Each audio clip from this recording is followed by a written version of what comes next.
लग्नानंतर होईलच प्रेम मालिकेच्या 31 डिसेंबरच्या भागात सर्वांसमोर मानिनी नंदिनीचं कौतुक करते. ती धनंजय शारदाला म्हणते की तुमच्या नंदिनीच्या मी तर प्रेमातच पडले आहे. किती शांत सालस मुलगी आहे. पार्टीत आम्ही पाहिलं ना तिला, आणि त्याच वेळी आम्ही ठरवलं की आम्हाला जी मुलगी हवी आहे तीच ही आमची होणारी सून असेल. मानिनी सर्वांसमोर अगदी तोंड भरून नंदिनीचं कौतुक करते. त्यावरती धनंजय म्हणतो की मला तर असं वाटतं आहे की हे पूर्वीपासूनच विधिलिखित असावं. ते आपल्याला आत्ता उमगलं आहे. शेवटी काठी लग्नाच्या स्वर्गातच बांधल्या जातात हेच खरं. धनंजयने असं म्हणताक्षणी मुद्दाम मंजूषा त्याला म्हणते की परंतु ते सगळं जरी खरं असलं तरी देखील आमची जॉईंट फॅमिली आहे. आमची खूपच मोठी फॅमिली आहे. आणि शेवटी आम्ही दोन बहिणी या आमच्या संसारासकट, आमच्या मुलाबाळांसकट दादासोबतच त्याच घरात राहतो. आमचं भलं मोठं कुटुंब आहे. आजपर्यंत वहिनीने ती जबाबदारी पार पाडली आहे. ती सर्व काही बघते. परंतु नंदिनीला हे सगळं करायला जमेल ना? नाही म्हणजे नंदिनी आमच्या घरची मोठी सून होणार आहे. मग तिला हे सगळं करावं तर लागेलच. असं मुद्दाम मंजुषा तिथे धनंजयला प्रश्न विचारून पेचात पाडते. काय आहे ना, आजकालच्या मुलींना असं एकत्र कुठे राहावंसं वाटतं. उगाचच पुन्हा कुरकुर नको आणि आमच्या पारच्या मागे बुनबुन नको की मला वेगळं व्हायचं आहे. शेवटी तुमचं कुटुंब तर छोटंच आहे, परंतु त्या मानाने आमचं कुटुंब मोठं आहे. हे सगळं करायला तिला जमेल की नाही, असं मुद्दाम मंजूचा प्रश्न विचारते. आणि मुद्दामच तिने वसूचा विषय काढलेला असतो. तर शांत न बसता आपल्या मुलीची ठाम बाजू मांडत धनंजय मंजुषा सणसणीत उत्तर देतो आणि सर्वांच्या समोर तिलाच तोंड घशी पाडतो. तो म्हणतो की काय आहे ना, निराधारांना आधार देणारं असं आनंद निवास माझी नंदिनी चालवते. आता परक्या माणसांसाठी माझी मुलगी एवढं करते, तर घरच्या माणसासाठी का नाही करणार? तेव्हा मंजूच्या मूग गिळून गप्प होते. तर विक्रम देखील नंदिनीचं खूप कौतुक करतो. तो म्हणतो की नाही नाही, आम्ही नंदिनीला पार्टीमध्ये पाहिलेच होतं की, आणि माणसं जपण्याची हातोटी तिला चांगलीच जमते. म्हणूनच तर आम्ही तिच्या प्रेमात पडलो. तर विक्रम पुढे तिथे धनंजयला म्हणतो की आम्ही आज काही मुलगी वगैरे पाहायला आलेलो नाही होता. म्हणजे दोन कुटुंब एकत्र येतील, छान एकमेकांशी गप्पा होतील, या कारणानेच आम्ही इथे आलो आहोत. आता एवढे सर्वजण गप्पा मारतो आहोत, परंतु नंदिनी कुठे आहे? तिला बोलवा. असं म्हटल्यानंतर शारदा नंदिनीला आणायला जाते. तोचपर्यंत सर्वांच्या खाण्यापिण्याची तयारी काव्या आरुषी बघतात. इकडे रम्या खूपच अस्वस्थ असते आणि सतत पार्थ नंदिनीचा विचार करत असते. तिने जेवणही केलेलं नसतं. आणि वसुंधरा ज्यावेळी तिच्या रूममध्ये येते तेव्हा रम्याची झालेली अवस्था तिला पाहवत नसते. ती रम्याला समजावते देखील, तू अजूनही जेवण केलेलं नाहीयेस. ती माणसं तिकडे मजेत आहेत. ती तुझा विचार करत नाहीये, तर तू का त्यांचा विचार करतेस? त्यावरती रडतच रम्या तिच्या आईला सांगते की पार्थ तिकडे मजेत त्या मुलीशी गप्पा मारत असेल नाही, तर तोचपर्यंत इकडे शारदा नंदिनीला घेऊन खालती येते. ज्यावेळी धनंजय नंदिनी आल्याचं सांगतो तेव्हा सर्वांच्याच नजरा नंदिनीकडे लागतात. तर पार्थ एकटक नंदिनीकडे पाहत हसत असतो. ज्यावेळी शारदा तिला सर्वांसमोर घेऊन येते त्यावेळी ती सर्व मोठ्यांना नमस्कार करायला सांगते. तर विक्रम तिला म्हणतो की काय हे धनंजय, अरे इथे आपण गप्पा मारण्यासाठी आलो आहोत ना, मग कोणतीही औपचारिकता नको. तर तिथे आता मानिनी जीवाला उठवते आणि तिच्या पाशीच नंदिनीला बसवते. जीवा मुद्दामच काव्याच्या बाजूला जाऊन उभा राहतो. आता काव्या पुन्हा जीवाला वैतागते. तर मानिनी तिथे नंदिनीला म्हणते की कसं आहे ना नंदिनी, तू आधीपासूनच आम्हाला पसंत आहेस, परंतु तू आणि पार्थ आता जन्माचे जोडीदार होणार आहोत. मग त्यामुळे तुम्ही एकमेकांना आवडता का हे पाहणं जास्त महत्त्वाचं आहे. नंदिनीने लाजून मान खालती घातलेली असते. मानिनी मुद्दामच नंदिनीला म्हणते की तुमच्या दोघांच्या मनात नक्की काय आहे ते आम्हा सर्वांनाच माहिती आहे, परंतु मला तुझ्या तोंडून सर्वांच्या समोर ऐकायचं जरी इच्छा असली तरी देखील मी तुला असा प्रश्न विचारून अडचणीत नाही टाकणार. त्यावरती नंदिनी पार्थला देखील आता हसू येत असतं. तर इकडे वसुंधरा तिच्या मुलीला रम्याला समजावते. तर रम्या आता खूप रडायला लागते आणि ती वसुंधराला म्हणते की तू लोक तिथे जाऊन सर्व काही ठरवून येतील आणि तू मला म्हणतेस की मी स्वतःला त्रास नाही करून घ्यायचा. आई अगं कसं, माझ्या घशाखाली साधा घासही उतरत नाहीये. आता रम्या आहे ती परिस्थिती स्वीकारायला तयारच नसते. त्यामुळे वसुंधरा तिला म्हणते की रम्या, हे सगळं ना असंच घडतं. अशा परिस्थितीमध्ये आपण स्वतःला त्रास करून घेतो आणि मग कमकुवत पडत जातो. आता वसुंधरा खूप समजावण्याचा प्रयत्न करून देखील रम्या काही ऐकायलाच तयार नसते आणि तिच्या डोळ्यातून येणारं पाणी देखील थांबत नसतं. सतत ती पार्थ पार्थ अशा हका मारत असते. नुसती ती पार्थच्या प्रेमामध्ये वेडावलेली असते. आणि वसुंधरा तिथे ज्यावेळी तिला घास भरवते तेव्हा मला जेवायचंच नाहीये असं म्हणून रम्या रागाने तेथून तडकपणे निघूनच जाते. आता वसुंधराच्या डोक्यात आणखीनच तिडीक जाते आणि घरातल्यांविषयी तिचं मन आता कठोर होतं. तर तोचपर्यंत इकडे मानिनी नंदिनीला सांगते की तू आणि पार्थ जाऊन एकांतात गप्पा मारा आणि मगच काय ते ठरवा. तेव्हा मानिनी पार्थला विचारते की चालेल ना. पार्थ आता लाजून मान खालती घालत असतो. तेव्हा नंदिनी धनंजयला विचारते. तर धनंजय देखील म्हणतो की तुम्ही दोघं जाऊन गप्पा मारा, संकोच करू नका. तर जीवा मुद्दामच सर्वांच्या समोर पार्थची मस्करी करतो. तो म्हणतो की दादा एकट्यात जातोयस की सोबत येऊ. आणि पार्थ एकदमच बोलतो की नाही नको. तेव्हा सर्वच जण जोरजोराचे हसायला लागतात. तर तिथे आता काव्या म्हणते की तुम्ही एक काम करा ना, तुम्ही दोघं माझ्या रूममध्ये जाऊन गप्पा मारा. तेव्हा जीवा म्हणतो की हां अगदी बरोबर आहे. त्यानंतर काव्या पार्थ नंदिनी दोघांनाही घेऊन त्यांच्या रूममध्ये जाते. आता दोघेही रूममध्ये गेल्यानंतर काव्या त्यांच्या समोरच उभी असते. त्यामुळे नंदिनी पार्थला काहीच गप्पा मारता येत नसतात. काव्या तिथे म्हणते की मारा गप्पा. तेव्हा नंदिनी तिच्याकडे पाहायलाच लागते. काव्या त्यानंतर म्हणते की अच्छा हां, माझ्या लक्षात आलं की तुम्हाला जर चहा कॉफी वगैरे काही हवी असेल तर प्लीज तुम्ही मला हाक मारा. अदरवाईज तुम्हाला इथे डिस्टर्ब करण्यासाठी कोणीच येणार नाही आहे. आणि मुद्दाम ती त्या दोघांना चिडवते. त्यानंतर काव्या त्यातून निघून जाते. काव्या जाता क्षणी पार्थ नंदिनीला बोलायला लागतो. आता दोघेही एकच वाक्य एकदमच बोलत असतात. तर पार्थ नंदिनी एकमेकांना अचानकच म्हणतात की तुम्ही बोला. त्यावरती पुन्हा त्या दोघांना हसू येतं. तर तिथे पार्थ नंदिनीला म्हणतो की कसं आहे ना, आपण ज्या ज्यावेळी भेटलो त्यावेळी अगदी मनमोकळेपणाने गप्पा मारल्यात, परंतु आपण भेटत्या क्षणी सगळं बॅकग्राऊंड कसं चेंज होतं. परंतु आज दोघेही गप्पा मारत असताना थोडेही चाचपडल्यासारखेच करत असतात. तेव्हा नंदिनी म्हणते की हो ना, आणि पहिल्यांदा तर आपण भेटलो होतो त्यावेळी मी अख्खी तुमची गाडीच ताब्यात घेतली होती. तेव्हा पार्थ तिचं कौतुक करतो आणि म्हणतो की त्यावेळी तुम्ही रणरागिणी होतात. नंतर आपण पार्टीत भेटलो तेव्हा मला कळलं की तुम्ही खूपच केअरिंग आहात. आणि ज्यावेळी आपण कॅफेमध्ये भेटलो होतो तेव्हा माझ्या लक्षात आलं की तुम्ही खूप खट्याळही आहात. त्यावरती नंदिनी हसते आणि पार्थला विचारते की काय, एवढे सगळं तुमच्या लक्षात आहे का? पार्थ नंदिनीला उलट प्रश्न करतो की तुमच्या नाही आहे का? पार्थ तिथे नंदिनीला म्हणतो की मी कॉलेजमध्ये असताना एक गोष्ट वाचली होती की दोन व्यक्ती म्हणजे दोन परक्या अनोळखी व्यक्ती काही काळातच चौथ्यांदा भेटतात तेव्हा. त्यावरती नंदिनी विचारते की तेव्हा काय होतं? तर पार्थ उत्तर देतो की ती व्यक्ती जन्माची जोडीदार बनते.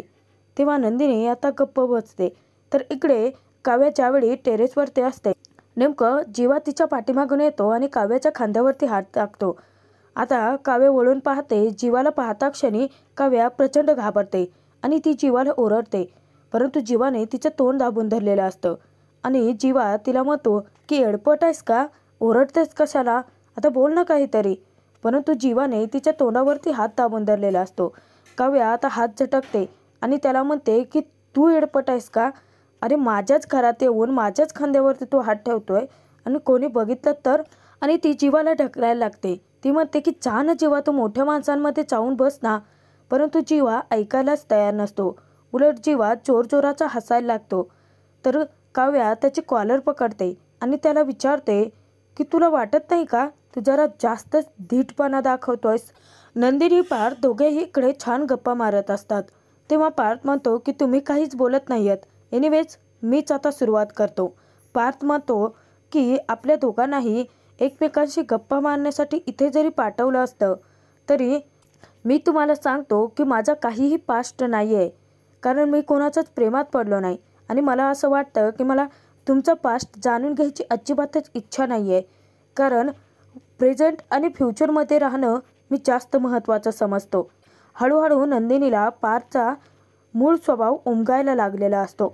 तर नंदिनी तिथे पार्थला सांगते की तुम्ही मगाशी मला खट्याळ म्हटलात, परंतु तसं सांगायचंच झालं तर मी जरा सिरियसच टाईपचे आहे.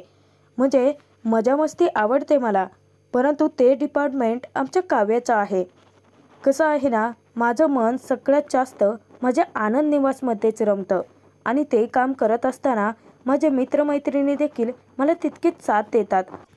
तेव्हा पार्थ नंदिनीच्या समोरच तिच्या त्या कामाचंही खूप कौतुक करतो.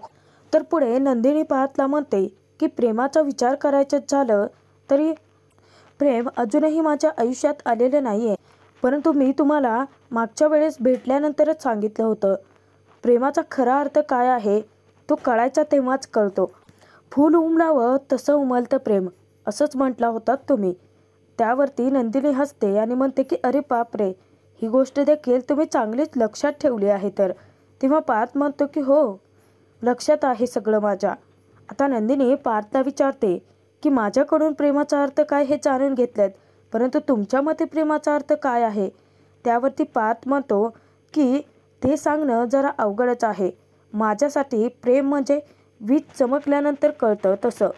म्हणजे वीज चमकल्यानंतर लक्षात येतं ना की वीज चमकली आहे, तसं प्रेमात पडल्यानंतर प्रेम कळायला लागतं. आपल्या आईबाबांनी आजपर्यंत त्यांच्या संसारामध्ये जे काही सुखदुःख आली, वादळ आलं, त्यामध्ये पाय घट्ट रवून एकमेकांचा हात हातात घेत त्याला तोंड दिलं. कदाचित याच एका गोष्टीने ते मॅच्युअर झाले असतील आणि त्यांच्यातलं ते प्रेम उमगलं असावं, असं नंदिनी पार्थला सांगते.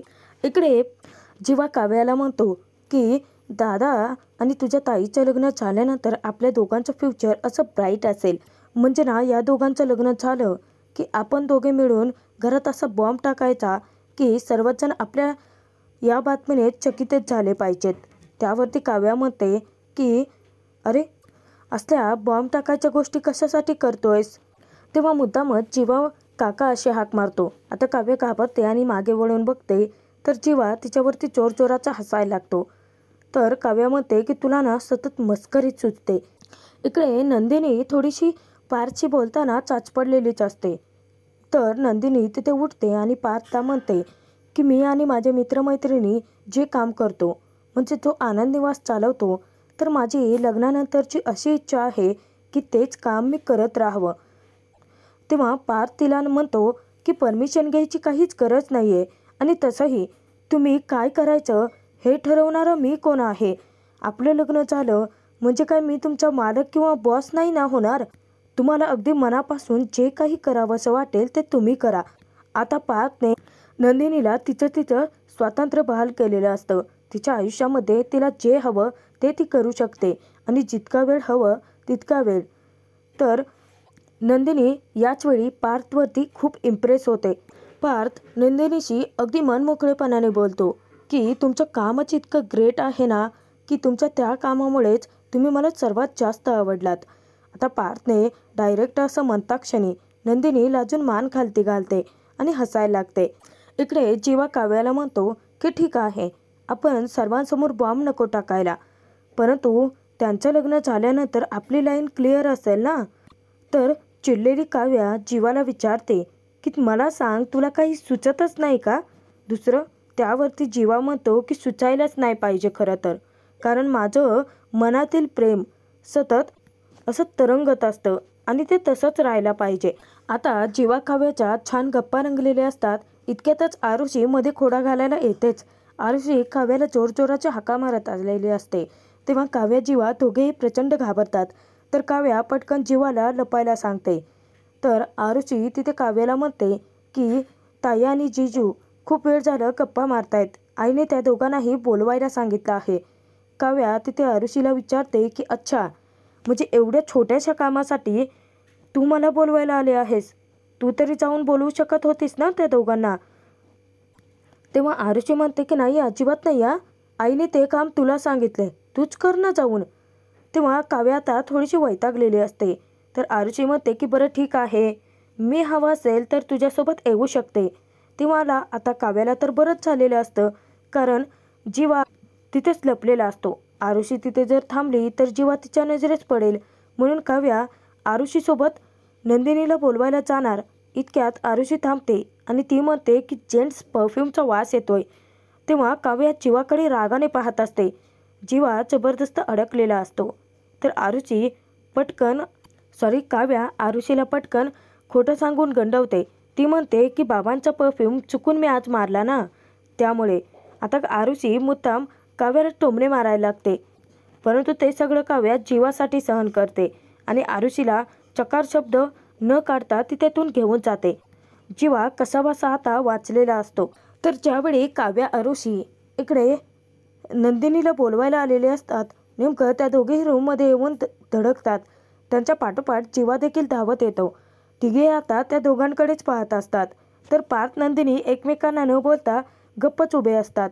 तेव्हा मुद्दाम काव्य त्यांच्यासमोर खोकण्याचं नाटक करते. ते दोघे अलर्ट होतात. तर जीवा तिथे म्हणतो की बोलायला यांना टाईम पुरला नाही आहे असंच वाटतंय. तेव्हा काव्य देखील मस्करी करते की हो ना, आणि जीवा तिथे म्हणतो की चला आता घरचे बोलायचं आहेत. आणि त्यानंतर ते सर्वच जण बाहेर खालती येतात. तर जीवा तिथे सांगतो की आले ते दोघे. त्यानंतर पार्थ नंदिनी आपापल्या जागी बसतात.